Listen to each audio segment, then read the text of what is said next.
Oh, that's a mouthful, boy. Yeah. Pseudepigrapha. So they're both from Greek. Apo means from, cryptane and all things related to cryptane mean hidden or tucked away, like a crypt. A crypt is where you get tucked away. Cryptic, speaking in a way that kind of conceals your real meaning and so on. What other words? Jim, yeah. The not only apocrypha but apocalyptic, that people confuse the two. Yeah, it's a very, very different thing. We'll be talking quite a lot about apocalyptic. I'll put it in here while we're here. Pseudepigrapha, the pseud is obviously the Greek word for false, pseudo this, pseudo that. Epigrapha, epi means on top of, think of all the graphite, all those things, written, so falsely written on top of. So the original idea was a false title, a misleading title. And usually the title was somebody's name. For example, one of the pseudepigrapha that we'll look at is the Book of Enoch. It's headed the Book of Enoch, and Enoch is Noah's grandfather. So do you imagine Noah's grandfather sat down and wrote a book one day and it made its way through the flood and everything else? So they're all given, the pseudepigrapha are always given the name of somebody mysterious or important as, to give kind of credence to the thing. Now the Book of Enoch is a good example. It's the one most used by Christians. It even finds its way into the New Testament at one point. Jews and Christians in the first century read it, took it very, very seriously. And they all believed that it was written by Noah's grandfather. What is it about? It's about the very beginnings, the origin of the demons, the origins of the angels, and so on. When was it actually written? Probably in the 2nd century BC. 3rd at latest or earliest. So the Apocrypha, this hidden from meaning, originally just meant taken outside the canon, unofficial, but okay. Later on it took on the meaning of you shouldn't read them. This was particularly true after the Protestant Reformation. Books you shouldn't read because they're not the real thing. Now they just refer to the books outside the canon. But there are different canons. There's a Catholic canon and an Orthodox canon and various Protestant canons, and they have different inclusions. The Catholics have more apocrypha, more of what the Protestants call apocrypha are canonical for Catholics than you might expect. So Maccabees, for example, is apocryphal, but it's in the canon for the Catholics. Jim? Yeah. Sirach. Yeah. Would Sirach be a big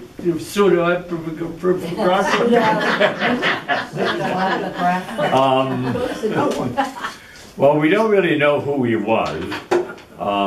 This Sirach, the son of somebody named Joshua. But yeah, I mean, technically, yes, it's probably not the real name of the person.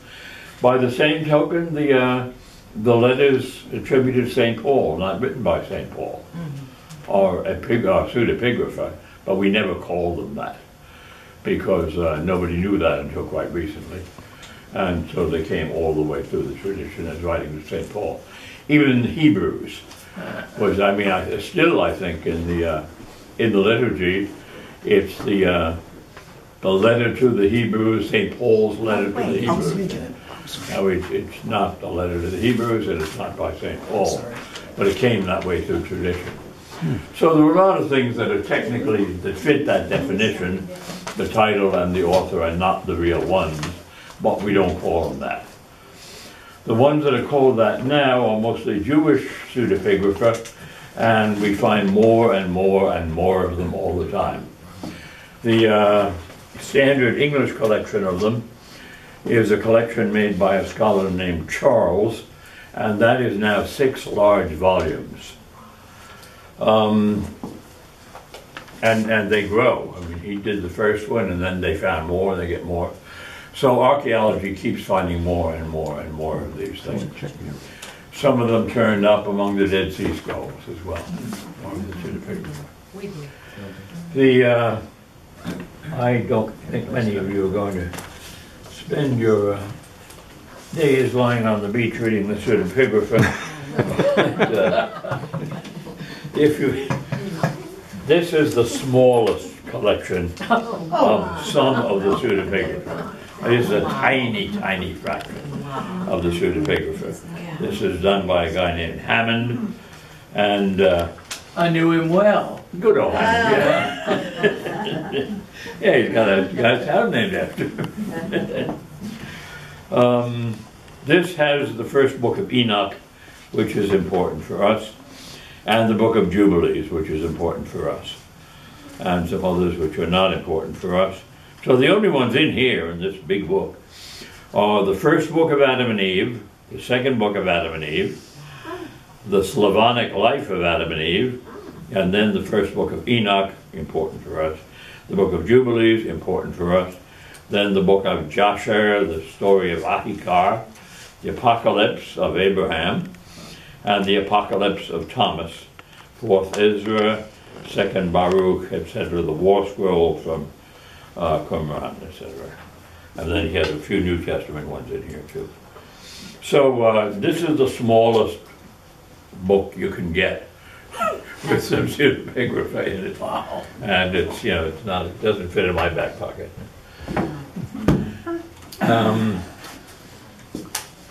Well, the Roy mentioned the apocalyptic, and it is a good time to bring them up.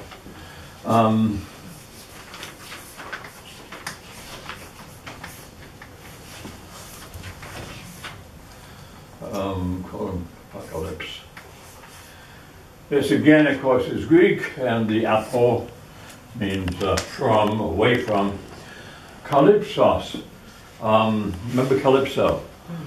A calypsos is a veil. Actually, a women's garment, a veil. And this, from the veil, means we whisk the veil away and we see what's always been hidden behind it.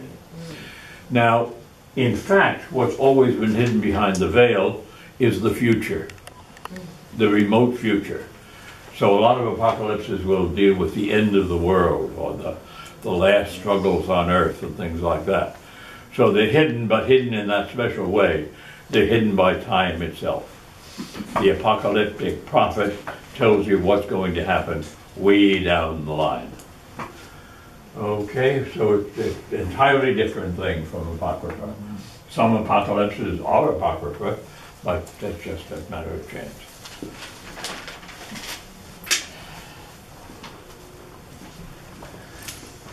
Now, why bother with them? Because in this material, between the Testaments, as I entitled the course, there comes to light an awful lot of beliefs, doctrines, and attitudes that had strong influence on Christianity and strong influence on post-70 AD Judaism. So modern Judaism, Rabbinic Judaism, and Christianity are greatly influenced by these. And you know, you've already noticed that when you read the New Testament, we have all these angels and demons all over the place, some of them by name, but reading the Old Testament, none of them are there. Where did they come from? They came from this material that was done between the Testaments. Okay? You get the idea? Mm-hmm. That's why bother. Is it wonderful literature in itself? For the most part, no. It's much of it is very weird, and much of it is quite boring as well. But it includes visions, dreams, apocalypses, So when you say weird, you mean mystic? Is that what you're saying? No, I mean bizarre, strange. I mean sort of Weird. headache inducing. Headache inducing. You read this and you say, you know, what am I reading? What is this all about? Weird in that sense. Yeah. And as we already saw with the book of Enoch, it tells you what happened before the flood. And what happened before the flood, I mean the main scenario, is a bunch of angels or divine spirits, those supernatural beings that are clustered around God in a lot of early Old Testament material. They got lusting for the daughters of men, for human females. And they came down and raped the females. And out of that union, there arose a race of giants, 30 cubits high. A cubit is, you know, elbow to hand. So you have 30 of them. You have rather lofty gentlemen. And in subsequent generations, we got all these evil beings coming about. So in that sense, it's one more answer to the question of where does evil come from? Evil comes, but of course, the question always is, the explanation is that evil comes from this, and this is itself evil. So then you have to ask, well, where does that evil come from? I mean, obviously the raping of the women was evil already. But it is one of those many efforts to kind of push back the explanation of evil to some kind of mythology. And that's what we've got there. Now, the angels, we got a lot of names there. All of a sudden, we meet Raphael and Gabriel and, you know, angels who are familiar to most Christians and Jews. And you also get some names of the demons. Ultimately, great, great numbers of them. But some of them will be recognizable. Are they Greek names or what? No, they're Hebrew names. They're Hebrew names. Yeah, for the most part, Hebrew names. Sometimes Aramaic names. Why didn't everyone speak Hebrew? Why did some speak Aramaic instead of Hebrew? Because of the answer to that is political, essentially. Aramaic was the international language of the Assyrians and of the Babylonians. This was what was used for trade all over the place, used for education, science all over the place. So knowing that kind of put you in the mainstream. And Hebrew was preserved mainly as a religious language, a liturgical language, and so on. Of course, you know, when the modern state of Israel was founded, there was hardly anybody anywhere who spoke Hebrew. It was almost an extinct language. And it was a campaign based on patriotism to make this the living language of Israel. And an incredible success. I mean, it's very much a living language now. But before 1947, you'd have a hard time finding any Hebrew speakers anywhere. The Yiddish was all over the place in the circles of Jews who would come from Eastern Europe. Like, you know, I grew up in New York and Yiddish was everywhere. I remember somebody taught me I guess in high school I took German. I learned German in high school. And somebody taught me the Hebrew alphabet. And then I realized that sitting on the subway, looking at these guys reading the Yiddish paper, I could figure it out. Because what it was really German written in Hebrew characters. So if you didn't turn the page too fast, I could at least get the headline. But that's what Yiddish is, essentially. It's Low German written in Hebrew characters. And many Germans who hear it spoken get it pretty quickly.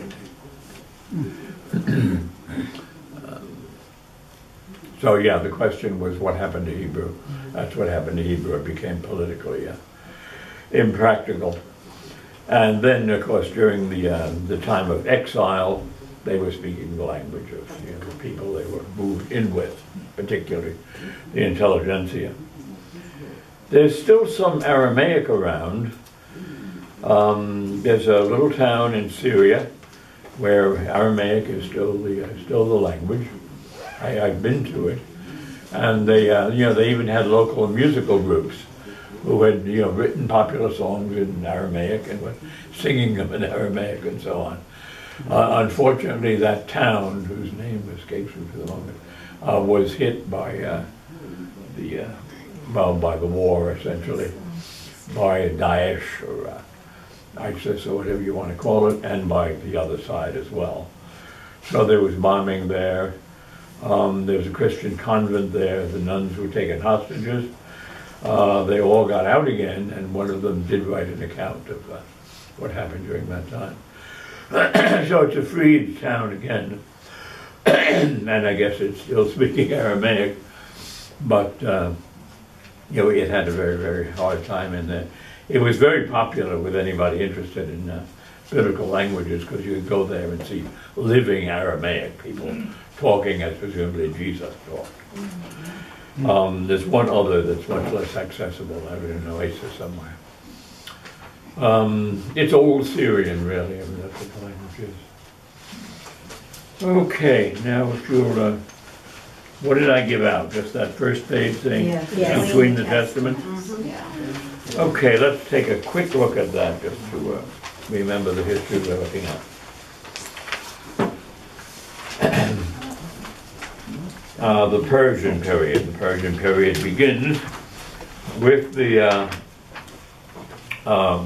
conquest of Babylonia by the Persians, and therefore the rule by the Persians of those Jews who were already exiles in Babylonia. Of course, now Babylonia belongs to the Persians. So, at 538, the first return of some exiles from Babylonia to Jerusalem. We'll say some more about that afterward. But I would underline the some. It's becoming clearer and clearer and clearer that not many went back. The great majority of Jews stayed in Babylonia, Persian Babylonia. And also clear that they stayed there because they were doing quite okay. They knew that Jerusalem was a wreck, a ruin. They had been there long enough to establish themselves. The religious policies of the Persians were very tolerant, and therefore they prospered there. Many of them did, and had no desire to go elsewhere. Modern people get somewhat misled about that, because the Bible that we read is a Bible put together by those who went back to Jerusalem. And therefore we get Psalms about how awful it was in exile and how we yearned for our original land. And treating the Babylonian captivity. It sounds like everybody was enslaved. Nobody was enslaved. And many of them prospered, and some of them wound up in rather high offices, even in government. So it depends, which Jews you read. The Jews who were still in Babylonia, now under Persian control, also did some writing, but much later. And they were the ones who put together the Bible as we now know it. And they included the material that came from Jerusalem, and therefore the material that was maximizing the tragedy of being in exile and the triumph of coming back to Jerusalem again. Other Jews who had never gone into exile. This kind of sad story is these other Jews welcomed them back and said, you've come with a lot of money from the Persian Empire.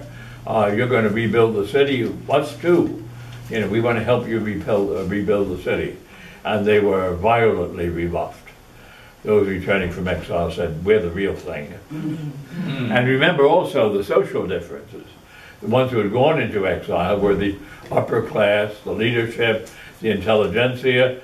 The ones they met when they came back were peasants. So that was part of it. It was, class consciousness. We're not going to rebuild Jerusalem with you guys with 3 acres of land. And so there was tension between them, and the tension erupted ultimately into violence. They said, if we can't help you, we will hinder you. And therefore they tried to block the rebuilding of Jerusalem, and ultimately did not succeed, but slowed down the process, and gave rise to permanent feelings of hostility between the rebuilders of Jerusalem and their descendants and others who we know best in the form of the Samaritans. Remember, by the time of Jesus, the Samaritans are bad, bad people. And therefore Jesus makes the parable precisely to say, you know, the bad, bad people are sometimes really nice people. So that's where that enmity comes from. And in that exchange of them returning in 538 or whatever it is, how Greek was that? Or did that, the Greek influence came in later? Yeah. No, it wasn't Greek at all yet, it was very Persian. There was, you know, Greek culture had seeped in here and there, but this is, you know, before Alexander and the big spread of Greek influence. So you were saying that the ones that came back wanted to rebuild, but the other Jews didn't want to rebuild? The other Jews wanted to be part of it. Part of it, and so And when they were refused, then they said, you know, okay, if you kick us out, we're going to impede your progress. Okay. So they all okay. So who ended up building it then? The returning exiles, Okay. because they had the know-how and they had the money. Had the money. Yeah, I mean the Roman, the Persian Empire was financing this. Okay. So but they called these other people the people of the land, which meant really the small timers and peasants. They were snobs. Oh, very much so. Very much so. Now, all of this will come back to us more fully later. I just want to kind of look at the whole picture first. Then we have the construction of the second temple. Remember, the first temple was the one that was destroyed in Jerusalem. They rebuild the second temple. And that phrase will come up a lot. Writers about biblical history will talk about the Second Temple period. That means the period from now until the Second Temple is in turn destroyed in the beginning of the Christian era. A guy named Nehemiah is appointed governor of Judah, and we have a mission by Ezra the scribe, and therefore we have a biblical book called Ezra-Nehemiah. And there's argument about whether it was two books or whether it was one book. But anyway, they're both there, and it doesn't really make any difference. And then in 323, this brings us to what Father Roy was asking about. Alexander the Great defeats the Persians. And from that time on, you have Greek influence, Hellenistic influence. And that brings us to the Hellenistic period, beginning with the Alexander the Great's defeat. Now, Alexander did not last very long after this, and as so often happens, succession was not well provided for.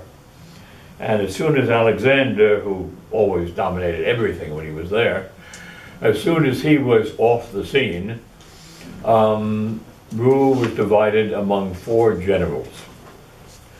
The whole empire was supposed to be ruled by these generals, all, you know, united with one another. The 4 generals, however, were not friendly to one another, and each general wanted what another general had, and therefore there was a lot of inter-Greek conflict and warfare during this time. It was general warfare. Alexander had hoped that you know, each general would have a nice piece of territory and administer it well and not bother the others, but in this he was very naive. He didn't know what he was dealing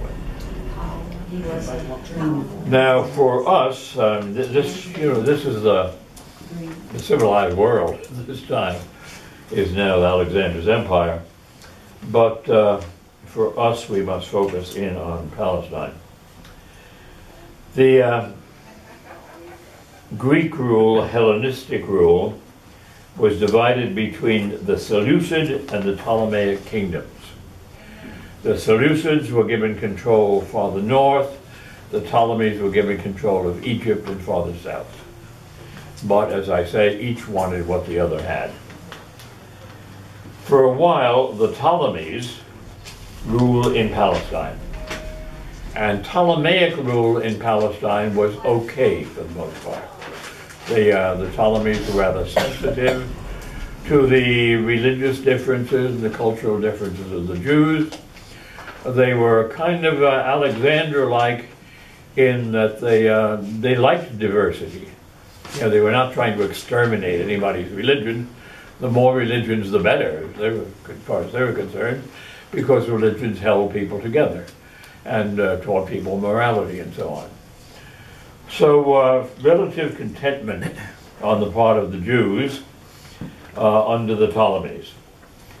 But when the Seleucids came in, things began to change.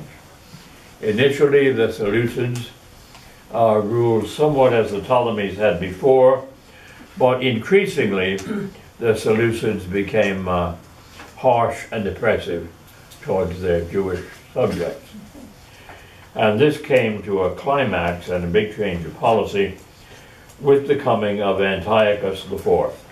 Antiochus IV is a Seleucid monarch ruling a lot of areas, but including Palestine. We won't worry about the other areas.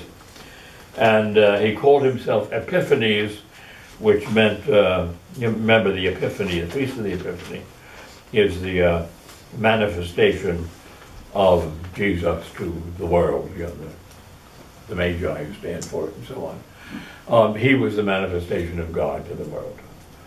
So he was not a very modest man, and he did consider that he stood in the place of God. His rule was lawful in every possible way. And unlike everybody else in the Hellenistic administration, he decided that Judaism should be exterminated. That was not typical Hellenistic policy. Exterminated, and his reason for this was unification of a Hellenistic culture. These Jews are too different. Now this gave rise to two points of view among the Jews. Among the Jews said, we should be a lot more Greek. And they're sort of sympathetic initially with Antiochus. Because, you know, anybody with any sense knows that's where the world's going. Greek is going to be everybody's language, everybody's culture. The Alexandrian Empire is going to be the civilized world as far as we're concerned. We don't want to be a bunch of funny people who practice Judaism and everybody else thinks it's strange. We want to join up. And so you get a large number of people, and you won't be surprised to know that it was mostly younger people, young Jews. This is the future. So, Pop, I'm sorry, you're an old-timer, you don't know what's going on. We're going to go associate more and more with the Hellenizers, with the Greek influence. And this led, as comes out in the book of Maccabees, even to the attempt on the part of young Jewish men to undo their circumcision.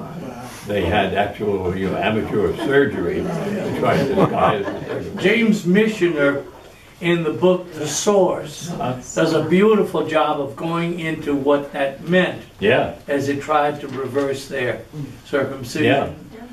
I mean, it shows you how serious they were about that. That's pretty And serious. of course, again, it reminds you, the social center of Hellenistic life was the gymnasium. That's where the guys all went.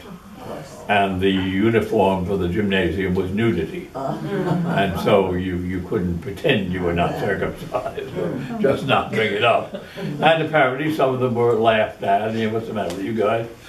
And so they began actually trying to conceal the circumcision or undo the circumcision. So they were liberal.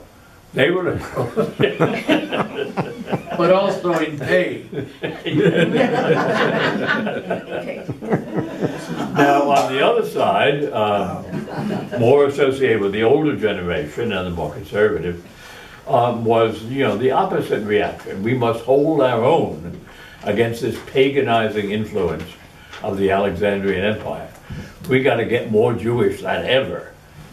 And so there's social warfare between two groups of Jews, intense warfare. Breaking up families, breaking up all kinds of friendships and old associations. The Hellenizers, those who wanted to be more Greek, versus the Judaizers, the ones who wanted to be more Jewish.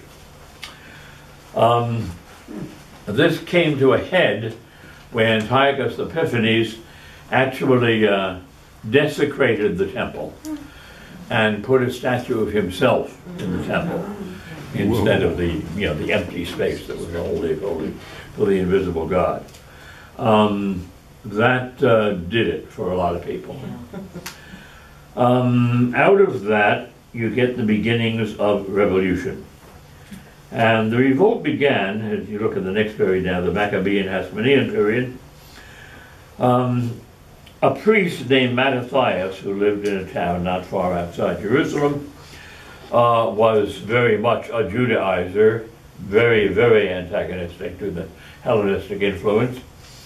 And he was an influential priest, and the Antiochus people sent soldiers to him to try to get him to kind of go along with pagan sacrifice. They got another Jewish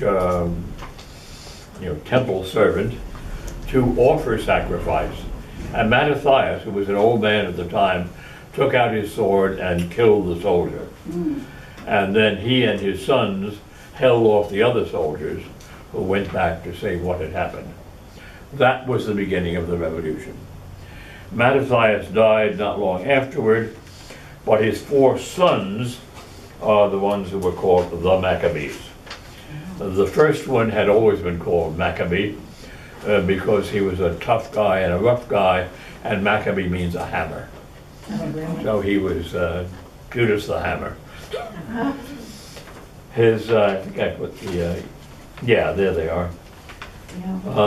Judas, Maccabeus, Jonathan, and Simon. There were 2 others who were much less significant and don't come up much in the Bible. They succeed, and this is a large part of the book of Maccabees and a tremendous event in the history of Judaism. They succeed ultimately in regaining independence for the Jews in Palestine from the empire.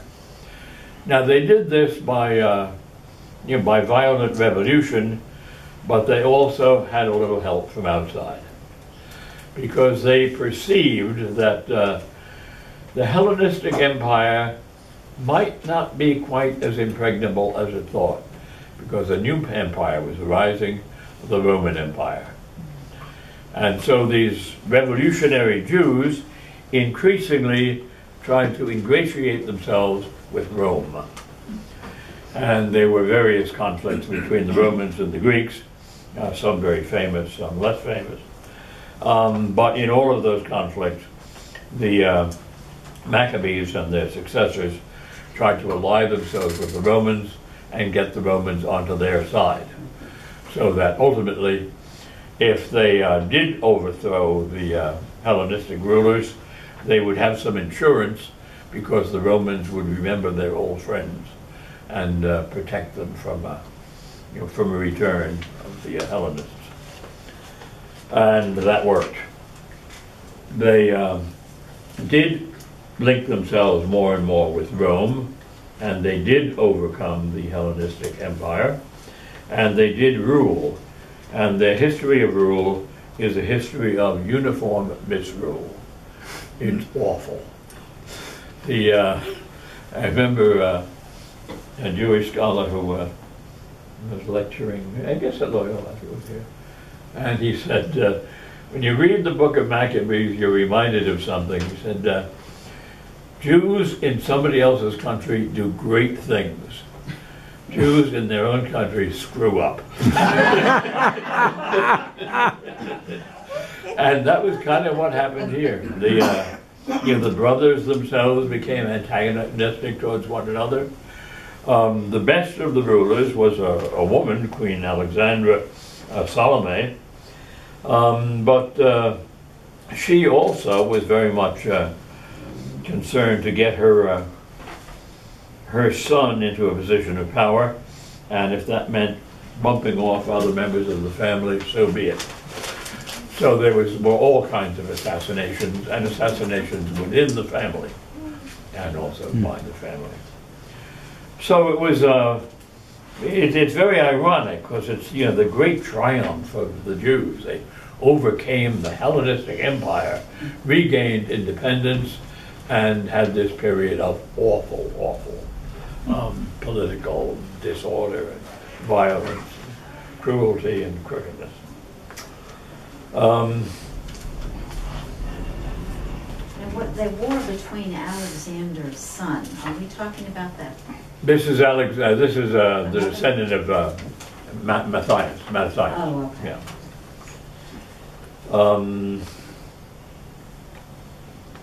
So this ends, again, we'll get back to this in a day when we look at the book, but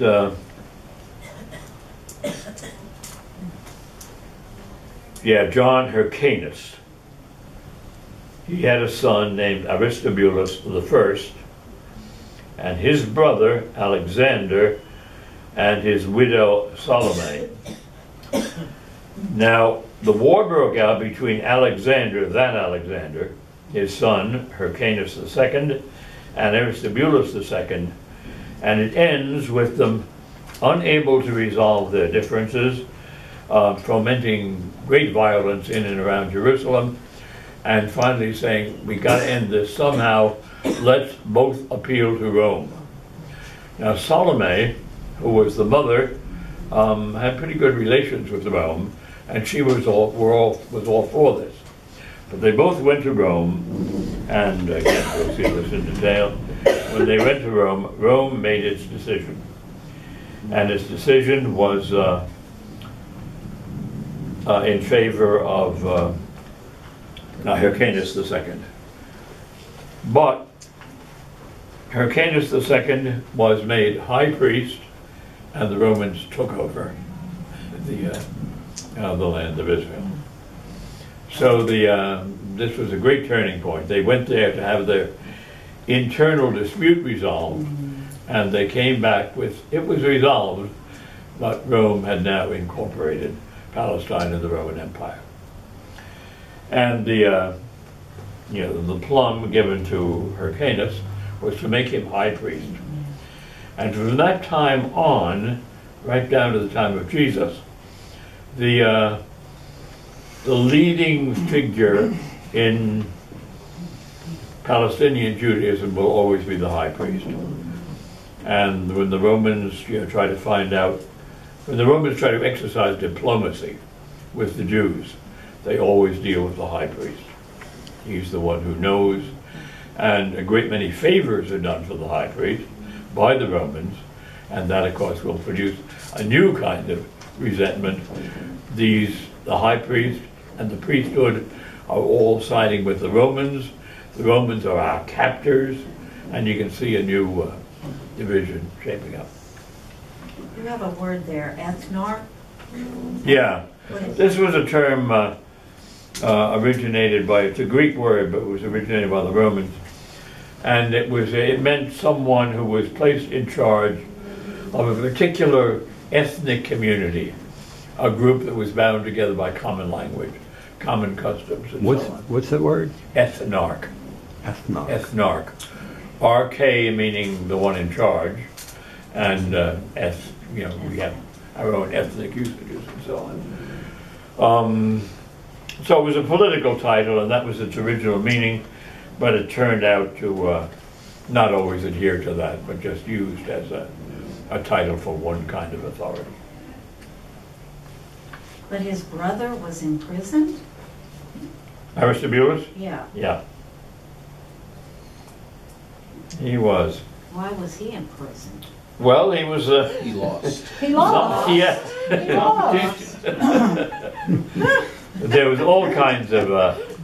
we now have the word fake news everywhere. Yeah. But there was a lot of fake news in all of this, People going to Rome saying what this guy had said about the Roman emperor and so on. Some of them were believed, some weren't. Not a new They thing. successfully undid Aristobulus II.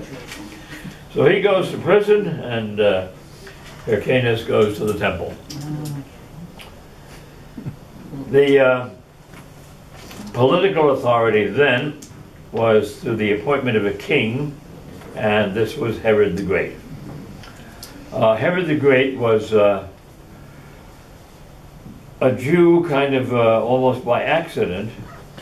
He came from an Edomite family, and the Edomites were not strictly Jewish religiously, but I think it was Alexander Jannaeus, one of the Maccabees, took the Edomites and made them all get circumcised. Oh, dear. Mass circumcision. Thereby converted Edom. Oh, dear. So otherwise, there was often always dispute about Herod. Was he really a Jew? But yeah, he was really a Jew. His mother was Jewish, and his father was probably one of the violently circumcised guys. So although he's an Edomite, he is a Jew. And he's appointed by Rome. He's appointed by Rome. And he's a very, very shrewd politician. A great diplomat, great in many ways, and a brutally cruel and paranoid guy. This is the Herod to whom is attributed the slaughter of the innocents. That's disputed because he died the year Jesus was born, and whether he did or not. But all historians say it's just the kind of thing he would do. He did a lot of things like that, slaughter everybody because one of them is probably somebody I don't like. So when he died, that he wanted his family to be slaughtered so that they would not rejoice over his death. Yes, and he slaughtered a lot of his family along the way. He was afraid that some of his sons, might turn into competition, so he hired assassins to have them bumped off. So I wonder if he was mentally ill. I would say so. Yeah. If you're paranoid, that's not He was, normal. that's always tricky. He was very smart, no question Yeah, about well, that. You can be smart. Lots of mentally ill people are very smart. They are, He ingratiated himself with the Jews by rebuilding the temple. Okay, that's the question I Yeah. have. It says reconstructed. Are you talking about the second The temple? second temple. Second temple had suffered a lot of damage. Damage, okay. It wasn't destroyed, Okay. and made it really quite splendid. And if you go to Jerusalem now and see fragments of the old wall and so on, those walls are from Herod's repairs. Okay.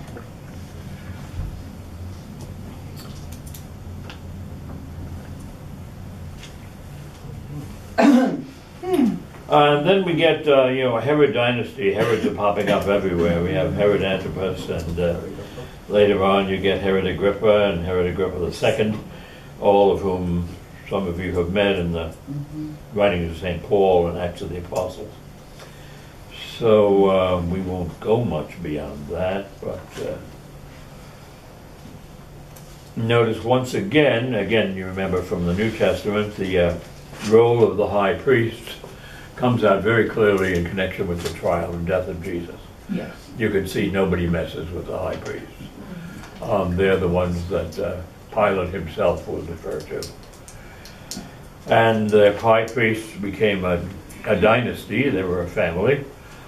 And every high priest was related to the previous high priest, either as a parent or maybe as an uncle or something like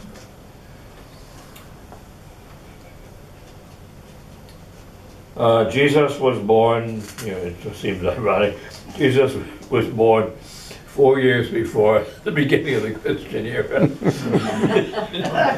But because of a calendar error that went on for centuries, in our present calendar, he was born in 4 BCE, the same year that Herod the Great died, and probably died in 30 of the Common Era. Just some people you notice there, the Herods coming up.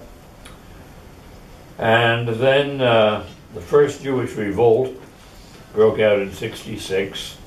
This is 36 years after the death of Jesus. And it was a very violent revolt. And the book of Maccabees was read very widely in a kind of we can do it again spirit. But they found they couldn't do it again. That's when Masada... It's after Masada's later. Okay. Yeah, what happened then at the end of that revolt was Jerusalem was taken in 70 and the temple was totally destroyed now. And the Romans hoped that was the end of it all, but it wasn't. A second Jewish revolt broke out in 132 and went on for 3 years, and that's where the Masada thing comes in. After that, Jews were banished from Jerusalem. Jerusalem was made a pagan city by Jewish standards. It was called Aelia Capitolina, and Jews were not allowed to live there, and they could visit there only by getting a permit to visit there. So they wanted to make a pilgrimage there. How was it paganized? How was it paganized? Oh, the temples of the gods replaced. They just had yeah. temples of gods. Mm-hmm. I don't think you can see any of those now, can you? In Jerusalem? Any of the, well, you can't see them because churches have been built on top of them. Okay. But archaeologists can see them by digging. No. So they're there. They're there. Yeah. That's, that's kind of always the way when one people takes over another people's territory and their religions are antagonistic, they typically build their kind of holy place on the other people's kind of holy place, using it as a foundation. Dome of the Rock. The Dome of the Rock. Sure. And Hagia Sophia in Istanbul. It's a mosque now, but it was a church before that. And it was, interestingly, it was both for a while. Both Muslims and Christians worshipped it. Yeah. Those were the days. Well, those were the days. Yeah. Okay. Now.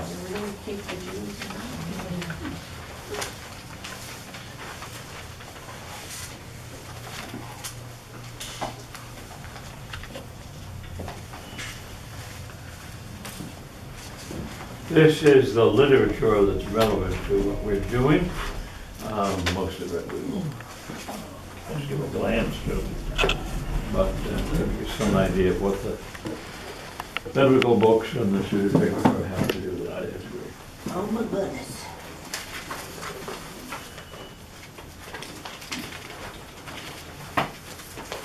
Thank you.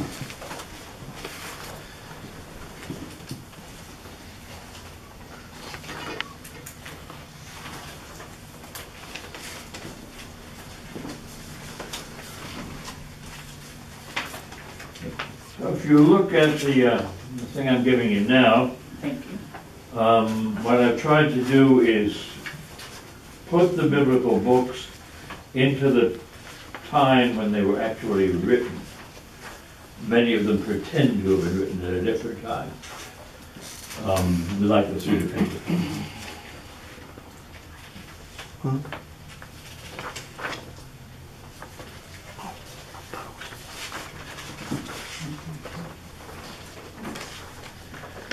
So the exilic period, at the top, 586 to 539. We won't deal much with that because it's well before what we're really interested in this course. But take a look at the who's in there.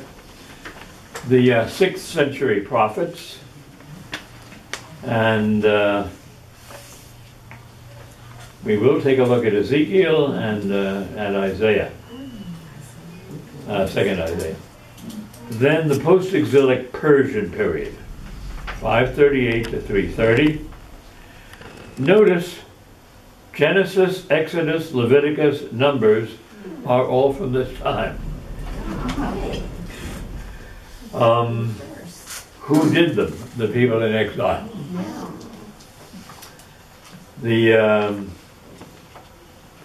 And some other things we look at there. Those little asterisks were what I thought we'd probably look at most.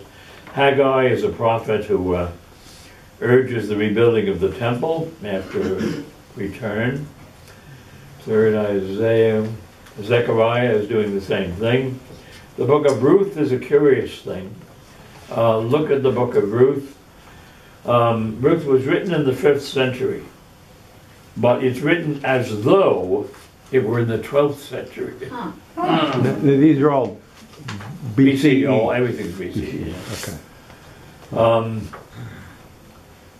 Chronicles, 4th century, a historical work. Ezra, Nehemiah, the basic. This is actually a historically pretty reliable thing, and it tells about the restoration of the settlement and a lot about the conflict between the returning people from the exile and those who were left behind they conflict with. Joel. Here, notice we get Apocalypse. And with Malachi, we also get Apocalypse. Malachi is often considered the last book of the Bible, but that's not strictly true. I don't see anything about the first of Isaiah. First, well, he's an 8th century prophet, and he's before the time we're talking. Okay. Okay, post-exilic Hellenistic period. Notice here, the book of Jonah, that strange story of Jonah. Written in the 4th century, but as though it were written in the 8th century. And that's it again. Job, Ecclesiastes, Koheles, Song of Songs, Psalms. There's Sirach, written in the 2nd century, and a wisdom book. Then finally, in the last period, the Maccabean Hasmonean period, the kingdom that was that arose out of the Maccabean Revolution is called the Hasmonean Kingdom, named after somebody named Aswaniah, who was an ancestor of the Maccabees. So it's the period of independence. Notice here, Daniel, 2nd century book, very apocalyptic. 1 and 2 Maccabees. 1 Maccabees is a serious history book. That is the main source of real information about this period. Tobit or Tobiah, 3rd century writing, 7th century setting. So again, it's written as though it were in the 7th century. And you'll increasingly see why they're doing it. Yeah, why? Well, when we look at them, you'll get that. Where would Baruch fit into all this? Be later also? Yeah. Okay.